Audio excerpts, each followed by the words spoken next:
Thank you, Madam Speaker. Honourable Senators, it is my pleasure to rise today to begin discussions on Bill S-277, the Canada-Taiwan Relations Framework Act, which I tabled in this chamber late in 2023. The bill before us today takes an important step forward in our relations with the Republic of China, or Taiwan, as it is increasingly called, by establishing a broad framework for our foreign policy that is clearer and stronger in order to better reflect and accommodate the realities of our growing partnership. There is nothing particularly controversial about this bill, unless you are a Beijing apologist who insists that Taiwan does not have the sovereign right to decide its own future.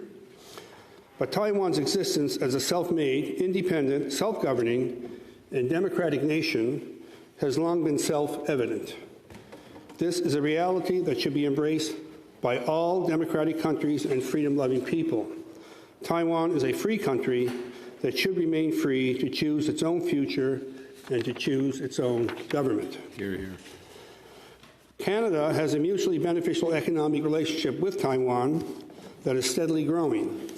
Today, Taiwan is Canada's 12th largest trading partner and our 6th largest partner in Asia, with total annual bilateral trade now exceeding $12 billion annually. It is simply right, just, and appropriate that we formalize and normalize our relationship with each other as much as possible here in the third decade of the 21st century. It is timely that Canada steps up to modernize our relationship with Taiwan, especially given the evolution of the relationship between Taiwan and our great friend, neighbor, and partner and ally, the United States of America. The United States has shown great leadership in securing the continued independence of Taiwan, and I applaud all of the American administrations, going back to Harry Truman, for the decisive role their promises of security for Taiwan have played in the establishment of this great democracy in the Pacific Ocean. But before I further discuss American initiatives regarding Taiwan and speak to my bill itself and what I believe we should do as Canadians, I think it is useful to look at the social and political history of this unique subtropical Pacific island nation located 100 miles off the mainland coast of Southeast Asia. History is important and instructive, yet it has become painfully obvious that many Canadians know little about the true history of our own country, a mostly noble and distinguished history which sadly has been constantly misrepresented and maligned under this present regime in Ottawa. Our institutions, particularly our schools and universities, to say nothing about Parks Canada and our so-called Department of Heritage, are failing Canadians with the lack of respect and the proliferation of invented narratives being tossed around about Canada's history. True history is true knowledge, and since so many Canadians seem to appreciate so little of our own history anymore, I'm sure that Canadian knowledge of Taiwanese history is even more deficient. However, I do believe if we have a better understanding of Taiwan's history and political evolution, we will understand why Taiwan deserves our continued support, why Taiwan has the right for self-determination, and why we should support this bill. Taiwan first entered the consciousness of the Western world when it was sighted by Portuguese sailors in 1517, who recorded it on its navigational maps as Ilha Formosa, which means the beautiful isle in Portuguese. Although the Portuguese never settled there, they gave it a name that has endured for centuries, and with good reason. As someone who has visited Taiwan 4 times, I can assure everyone who hasn't been there that it is a beautiful place. Topographically, from north to south, almost 2/3 of the island is mountainous and dominates the eastern side of the island, while the 1/3 fertile western plains contain about 90% of the island's population. In the early 17th century, Formosa had an estimated population of over 100,000 people who were native to the island. The Spanish attempted to establish permanent colonies around this time, but these efforts never took root, and they were eventually expelled by the Dutch, who had their own ambitions. During this era, Han Chinese from the mainland migrated to Taiwan, many being brought there as laborers by the Dutch. But Holland withdrew from the island in 1660, and in 1683 the island was formally annexed by mainland China, coming under the control of the Qing dynasty, the last of the many royal dynasties that ruled mainland China from 2100 BC to 1911, a period of over 20 centuries. From the late 17th to the late 19th century, Formosa was increasingly populated by Han Chinese from the mainland. Following the end of the First Sino-Japanese War in 1895, the recognized sovereignty of mainland China over Taiwan ended with the signing of the Treaty of Shimonoseki, in which China ceded both the Korean Peninsula and Taiwan to Japan in, and I put in quotes, in perpetuity. I trust that we all understand what in perpetuity means, although the communist dictatorship in Beijing selfishly and conveniently ignores this legal declaration and obligation. After a decade of uprisings, the history of China irrevocably changed in 1911 with the collapse and overthrow of the Qing dynasty and the eventual establishment of the Republic of China under the leadership of Dr. Sun Yat-sen, the universally considered founder of post-imperial China on both the mainland and Taiwan. Unfortunately, Dr. Sun Yat-sen died relatively young, about a decade later, and this was the beginning of almost 4 decades of perpetual strife on the mainland of China between the Republicans and the Communists. Although it is now 129 years since mainland China relinquished its sovereignty over Taiwan, and 75 years since the Republicans established sovereignty on Taiwan, the Communists still want to settle old scores. But Taiwan has moved on, putting the past behind it, and so should Beijing. Imagine if China or Japan were to suddenly claim that Korea belongs to them today because at one time in the past, they used to have governance or a territorial claim. No Western democracy would accept such action, and with good reason. Taiwan's circumstances are worthy of the same conclusions.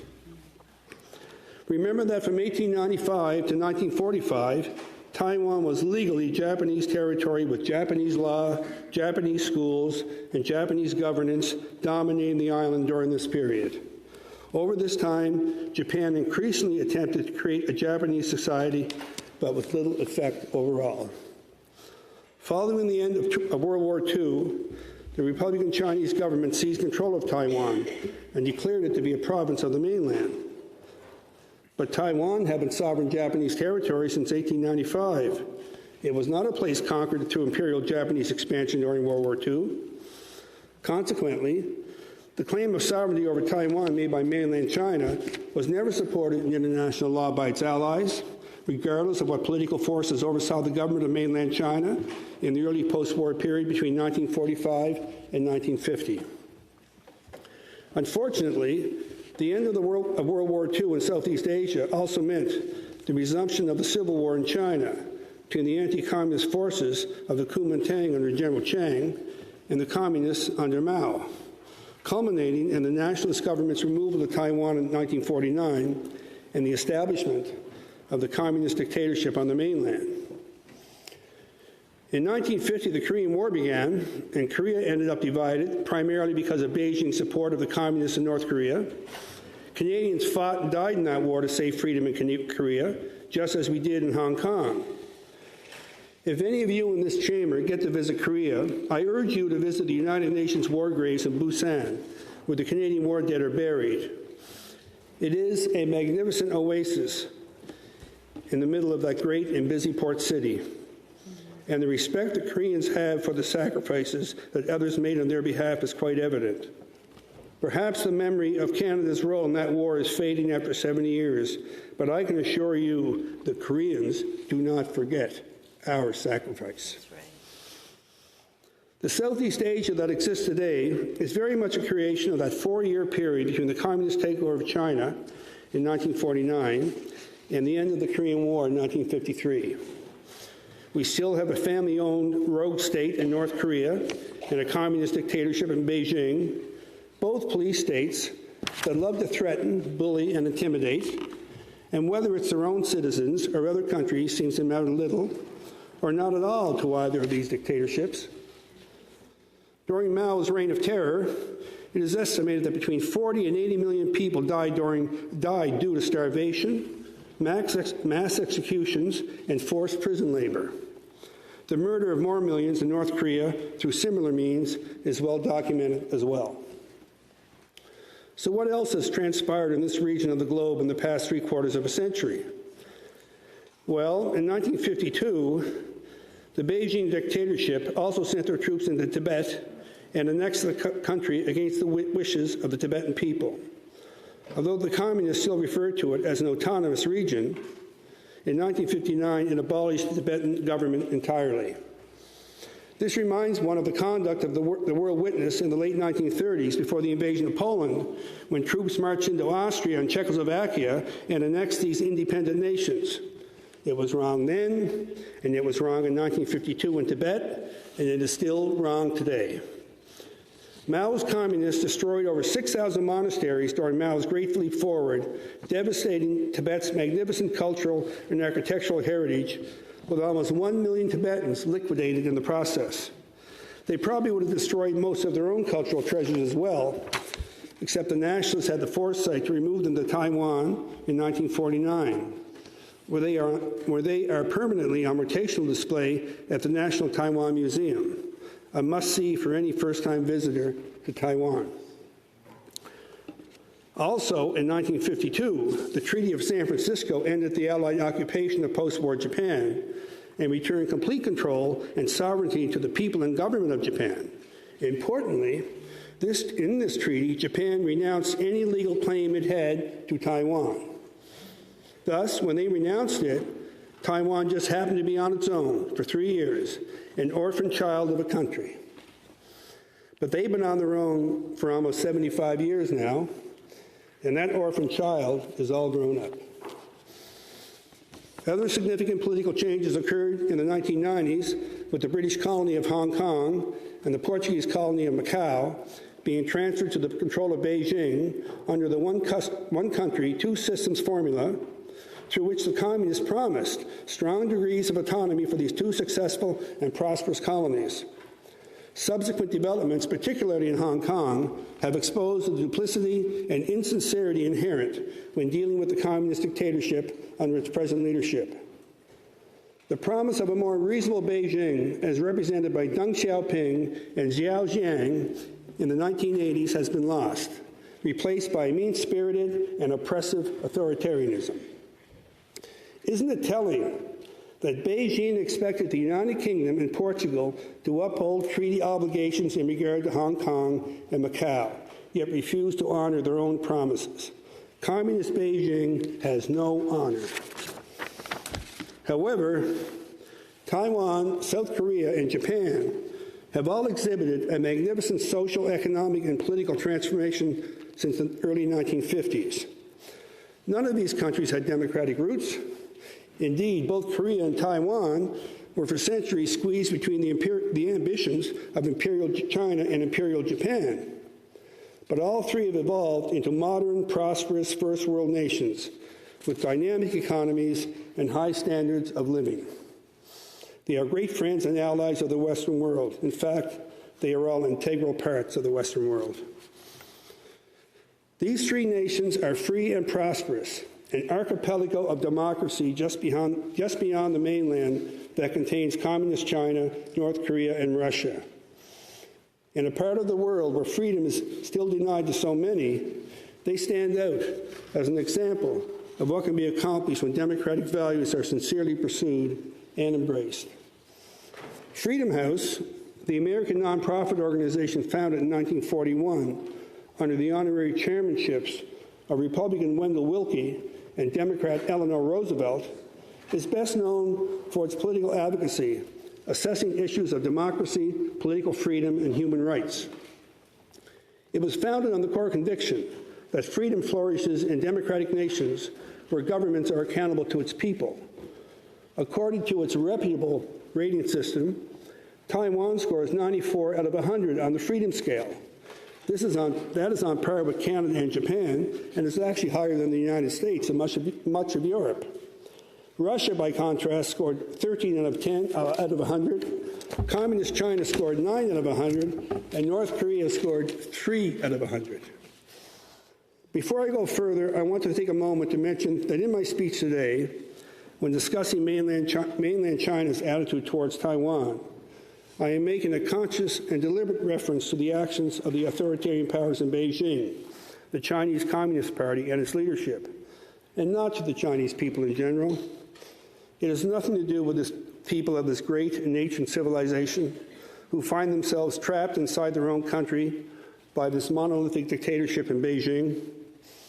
But the fact remains that since 1949, Beijing has played absolutely no role politically or economically in the evolution and development of modern Taiwan.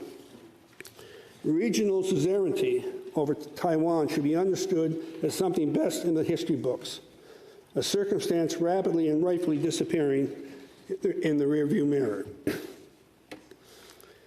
I just think it is so sad and unfortunate for the peace and stability of the world that the Beijing government has been so confrontational and increasingly difficult for the Western world to trust. For a while in the last part of the 20th century, relations seemed to get better, but they have worsened of late, and the communist dictatorship is the one at fault. If you want to imagine what a democratic China might look like, all you have to do is look at Taiwan. I couldn't think of a better place to look.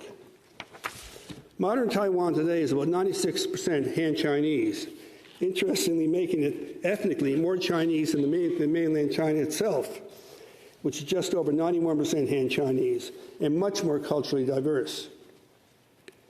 While China's growth and economy is now faltering, Taiwan's is continuing to be strong, its growth now exceeding China's over the past few years. I think Beijing somehow resents the great social and economic success evident in Taiwan today. We certainly know that they covet it. The world, including those who live in mainland China, do also see how successful the democratic Chinese state of Taiwan has become, and Beijing fears the increasing awareness of this throughout the population on the mainland. If Taiwan is any indication, and I believe that it is, a democratically elected government in China could achieve great things for the citizens and the world, be a universal force for good. I hope it will come to pass in my lifetime. I hope it will come to pass in all of our lifetimes. In the meantime, Taiwan continues to be a great friend, ally, and trading partner of Canada. In addition, they don't steal our technology and destroy great Canadian companies like Nortel. They don't hack the communications of Canadian members of Parliament. They don't interfere with Canadian elections. They don't intimidate its diaspora in Canada by threatening them and persecuting family back in Taiwan. Nor does Taiwan kidnap Canadian citizens and hold them hostage. All true. Yet, for all of its advancement and display of self-government, Taiwan still finds itself unfairly marginalized by the international community. How and why does this occur? It begins primarily, and not surprisingly, with the United Nations. In 1971, an increasingly activist and anti-Western UN voted to move the seat designated for China from the Republic of China, Taiwan, to the People's Republic of China on the mainland. To be fair, since the People's Republic of China had been in charge of mainland China for 22 years by that time, their sovereignty was functionally undeniable. However, that begs the question, why then is almost 75 years of uninterrupted domestic rule in Taiwan being ignored? Taiwan's sovereignty is well established by any reasonable test under international law. When Canada held the Olympics in 1976, the Trudeau government, which had broken off diplomatic relations with Taiwan even before the UN did, refused to let Taiwan participate under its legal name, the Republic of China, siding instead with the UN and China, instead of our allies in the US and Taiwan. Shameful. This was not the right thing to do. Apparently being enamored of the Beijing dictatorship is a Trudeau family trait. However, when the United States finally recognized the People's Republic of China as the legitimate representative of China in 1979, it did not want to completely isolate Taiwan on the world stage. The Americans showed courage and leadership by simultaneously passing the Taiwan Relations Act, legislation that put in place a policy of deliberate ambiguity towards Taiwan in order to preserve political stability in the region. In short, they were not prepared to abandon them socially or economically, nor see their peaceful existence compromised. Canada's working relationship with Taiwan today mostly mirrors that of the Americans, except for the notable military presence of the U.S. 7th Fleet in the Southwest Pacific. But we have no equivalent or even facsimile of legislation to strengthen our relationship with Taiwan and to reiterate our commitment to it choosing its own path forward. The time has come for a legislated enhancement of our bilateral relationship with Taiwan. Not only is it the right thing to do, but polling indicates that Canadians would approve of us strengthening this relationship. For the first 4 decades under its own administration, Taiwan admittedly had a difficult existence.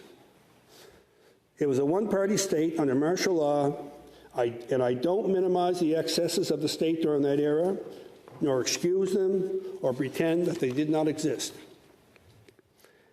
But look at what has emerged in the 21st century. The Taiwan that has been created in our lifetime is a country we're celebrating and emulating. Today, Taiwan is a multi-party democracy, a prosperous first-world country with a literacy rate of over 99%, the most literate population of any country in the world. As the global leader in the production of semiconductors, Taiwan is very important technologically to Western society. An advanced country by any measurement of social progress, its medical, transportation, educational, and scientific institutions are second to none in their strength and vitality. Taiwan is also a regional leader in individual rights, and much of its progress is due to the freedoms they have put to good use. Freedom of speech, freedom of expression, freedom to assemble, freedom of the press, economic freedom, and the freedom to choose those that would govern them. I believe there are several good reasons why the present situation calls for Canada to reinforce our engagement with Taiwan with legislation which reflects the proactive approach lawmakers in the U.S., the UK, and other like-minded democracies in recent years to strengthen and modernize their relations. Firstly, in this regard, the U.S. Congress has seen a steady stream of legislation in recent years concerning relations with Taiwan, including the passing of the following acts of Congress. 1, the U.S.-Taiwan Initiative on 21st Century Trade First Agreement Implementation Act of 2023, a bill to direct the Secretary of State to develop a strategy to regain observer status for Taiwan in the WHO in 2022. The Taiwan Allies International Protection and Enhancement Initiative, the Taipei Act of 2019, and the 2018 passage of the Taiwan Travel Act, encouraging bilateral visits by officials at all levels.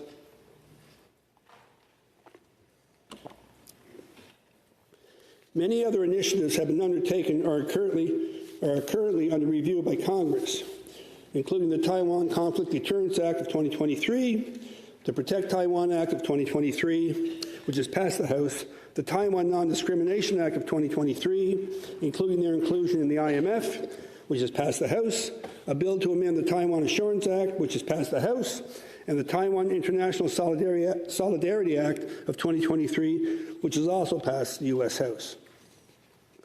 As you can see, lawmakers in the U.S. have been, and continue to be, exceptionally proactive in modernizing their foreign policies relating to Taiwan. I salute the Americans for their forbearance, their loyalty, and their commitment. Likewise, parliamentary committees in the United Kingdom have been studying the situation in the Indo-Pacific and are increasingly calling for their government to strengthen relationships with Taipei. The United Kingdom House of Commons Defense Committee released a 2023 report entitled UK Defense in the Indo-Pacific, which urged their government to prepare for a range of actions by China towards Taiwan. In their report, the committee stated that while the Indo-Pacific is an economically fertile region, it is also a key crucible for geopolitical competition between China and the West, with the South China Sea and Taiwan being the most concerning flashpoint.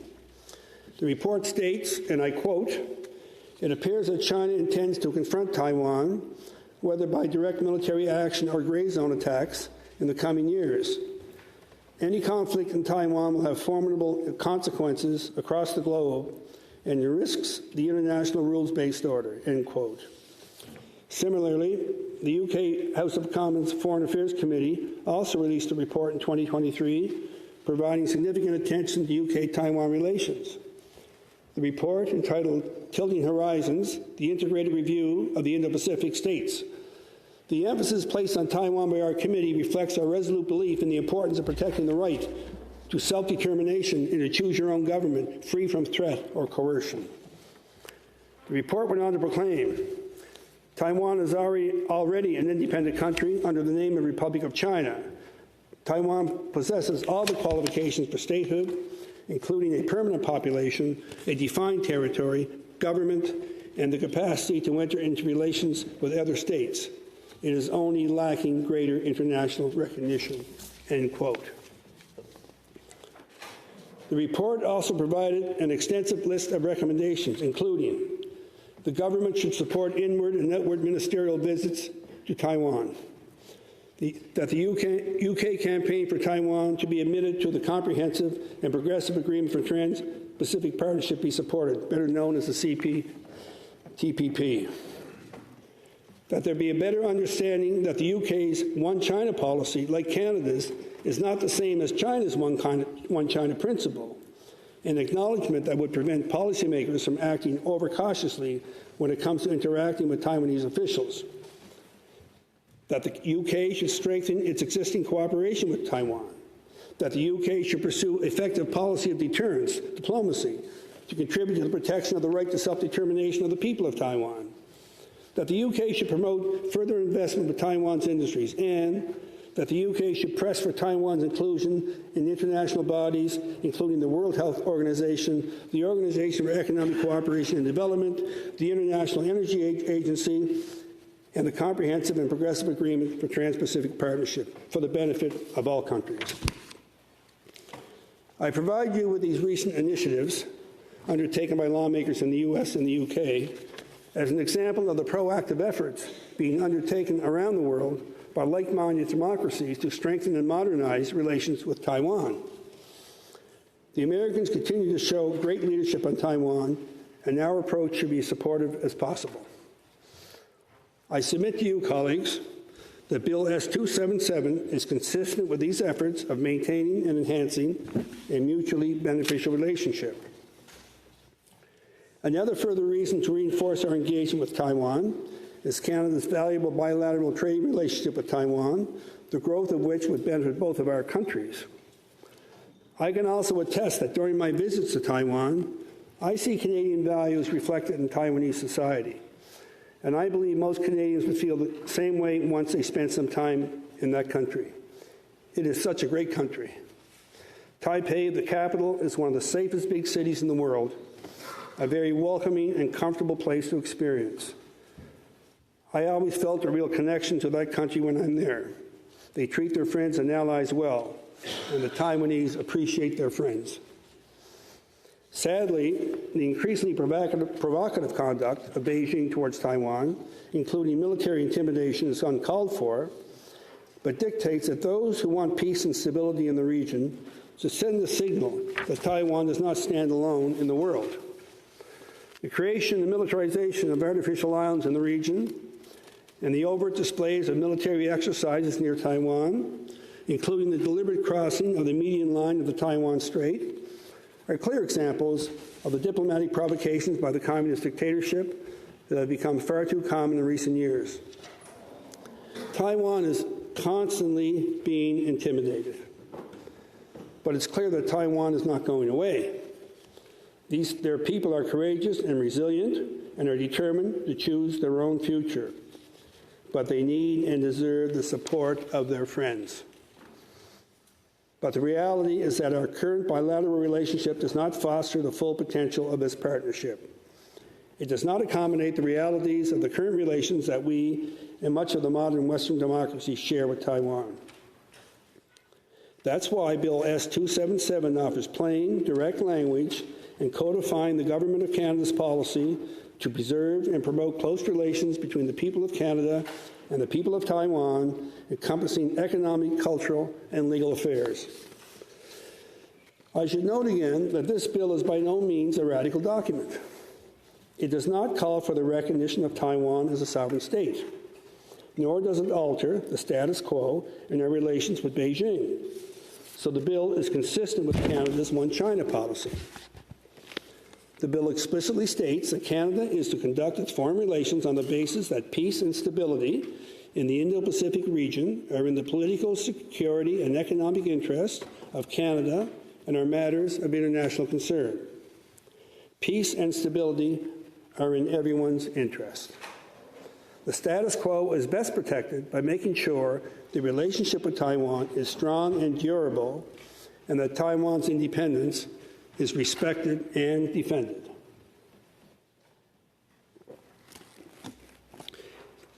Although our One China policy recognizes that the People's Republic of China is the sole government of China, it merely takes note of the PRC's claim that Taiwan is part of China.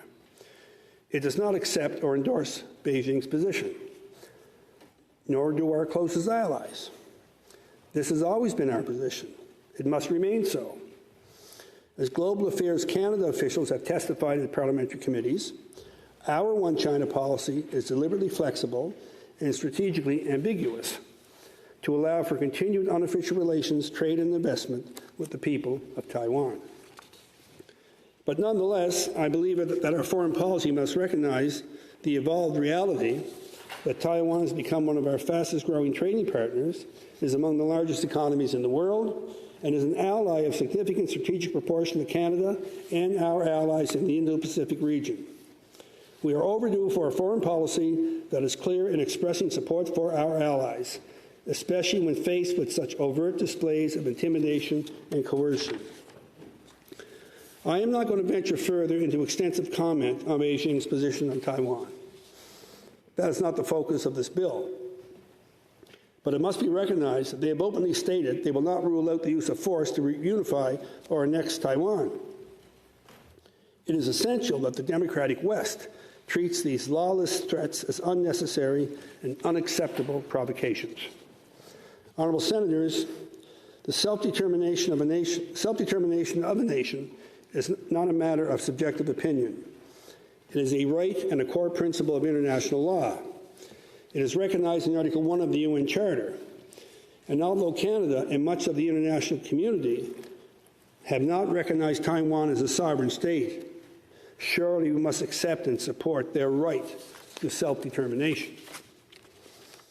In this context, and in the interest of peace and security, Bill S-277 states that Canada will consider any effort to determine the future of Taiwan by other than peaceful means or by boycotts or embargoes to be a threat to the peace and security of the Indo-Pacific region and of grave concern to Canada.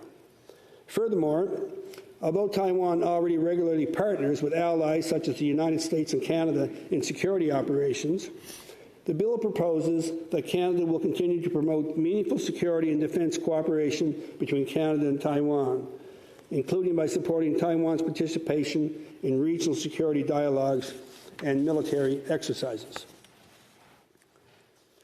Bill S-277 proposes to declare the Government of Canada's support for Taiwan's participation in multilateral international organizations, including the World Health Organization, the International Civil Aviation Organization, and Interpol, and encourages other states and non-governmental organizations to support this goal so that Taiwan may play a role commensurate with its position in the Indo-Pacific region. They have a contribution to make that will make a positive difference in these international organizations, and it's certainly time that they were fully participating. The bill also instructs the government to support Taiwan's participation in international trade agreements, including the Comprehensive and Progressive Agreement for the Trans-Pacific Partnership, the CPTPP.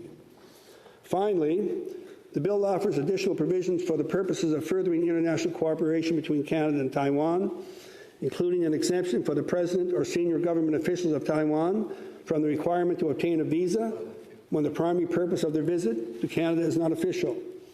This will simply allow for more layover diplomacy opportunities. It will also permit the office of the representative of the government of Taiwan and Canada to be referred to as the Taiwan Representative Office, and the Trade Office of Canada in Taipei to be referred to as the Canadian Representative Office in Taiwan. Honourable Senators, Bill S-277 offers plain language provisions to common sense initiatives to strengthen relations between Canada and one of our largest trading partners and strategic allies in the Indo-Pacific region. This initiative is fully supported by Taipei's representatives here in Ottawa. As I said, the policy declarations listed in the bill are not radical, nor are they novel in the recognition of a need for strengthened relations.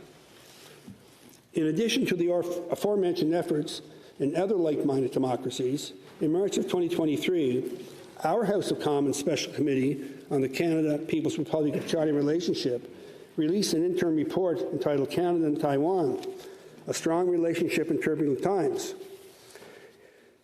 It is an excellent report, and I commend the members of the Special Committee for their timely initiative. The report ultimately presented 12 recommendations relating to Canada-Taiwan relations.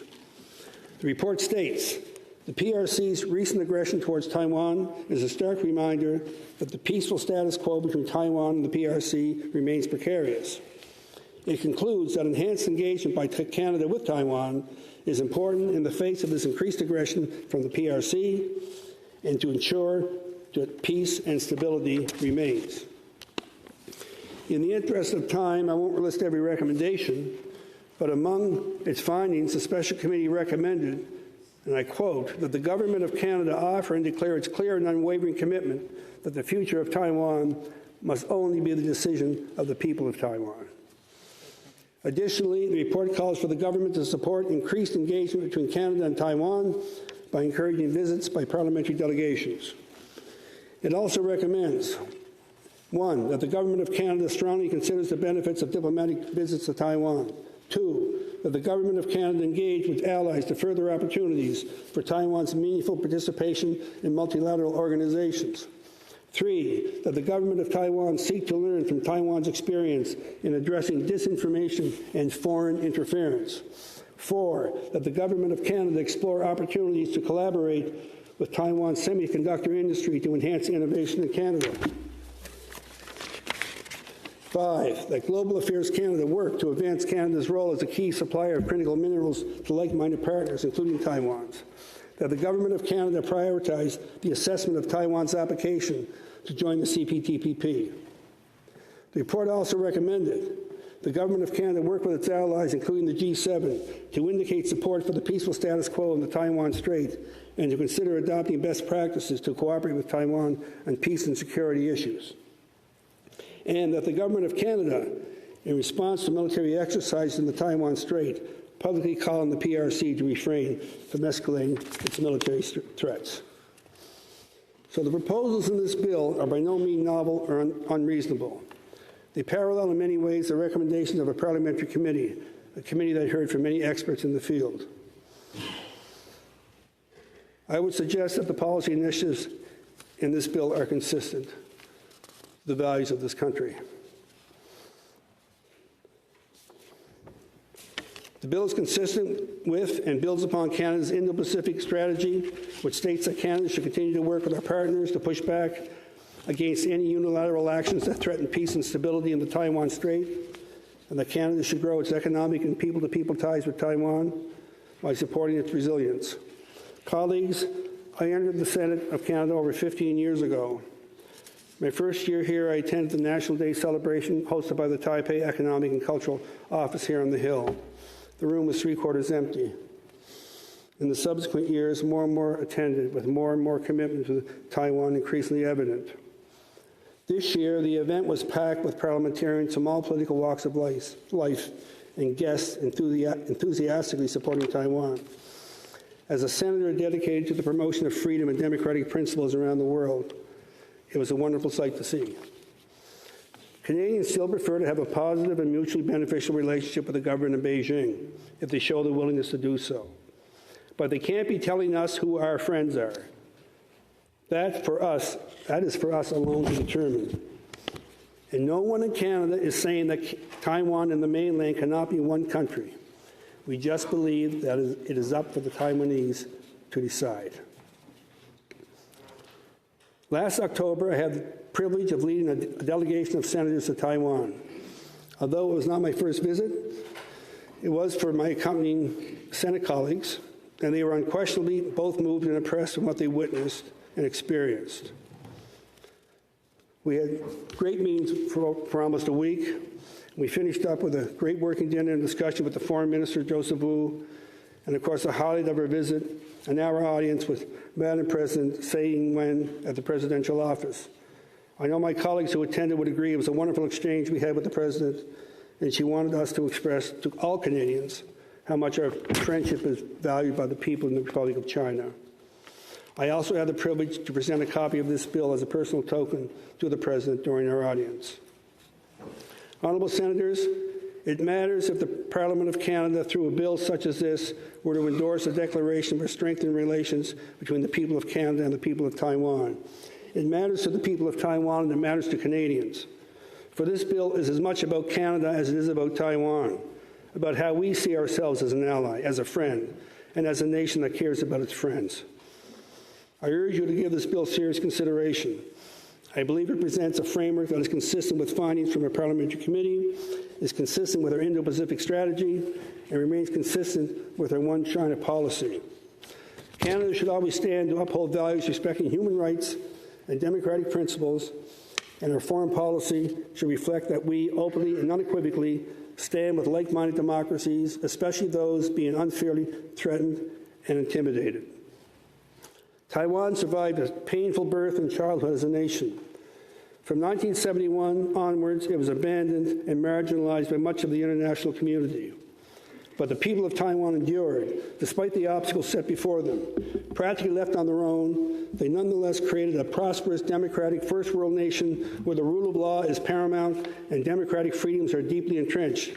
In short, they accomplished something politically that is very rare to do. They took defeat, and they turned it into victory.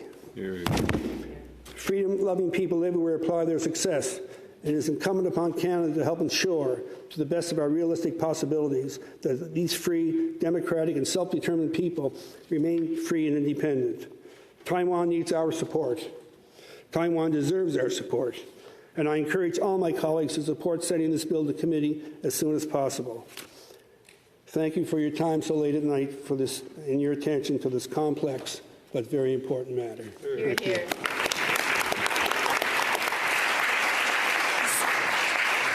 Senator Wu. Senator MacDonald, will you take a question? Senator. I'm shocked, Senator Wu, that you want to bring up a question. Go ahead. Is that a yes? Sure, go ahead. I thank you for your advocacy for stronger ties between the people of Taiwan and Canada, which I support. I was struck by your reference in the preamble to your bill and a number of times in your speech to the distinction between Canada's China policy and the PRC's own version of the One China principle. That is very much aligned with what's known as the 92 consensus between Beijing and Taipei, which was then negotiated between the governments at the time of Taiwan and the PRC, and that led to a flowering of cross-strait relations and stronger ties between the mainland and Taipei. Are you proposing that the 92 consensus be the basis on which we pursue stronger ties between Canada and Taiwan? Senator MacDonald. No, I don't think I mentioned that in my speech. I think what I am saying is that it's 2023 and not 1992. 2024, excuse me, not 1992, and that things evolve. And the people of Taiwan have made it very clear that they want to make up their own mind in terms of their future, and I think we should support them. And yet the preamble in your speech specifically refers to what I interpret as a 92 consensus. You repeated a number of times the support for the distinction between the One China policy and the One China principle. This is what the 92 consensus is all about. If you were to support that as a basis, that would help us understand how we can indeed strengthen ties between Canada and Taiwan in a way that's consistent with the principle that your own speech and your own bill seems to propose. Maybe your interpretation of my speech is certainly not the intent of my speech. I support Taiwan's right to make up its own decisions on its future. Here, here. Sénatrice Clément. Senator Clément. Honorable Sénatrice Clément propose. Honorable Senator Clément moves the adjournment of this debate, and the next debate will be at the next sitting of the Senate.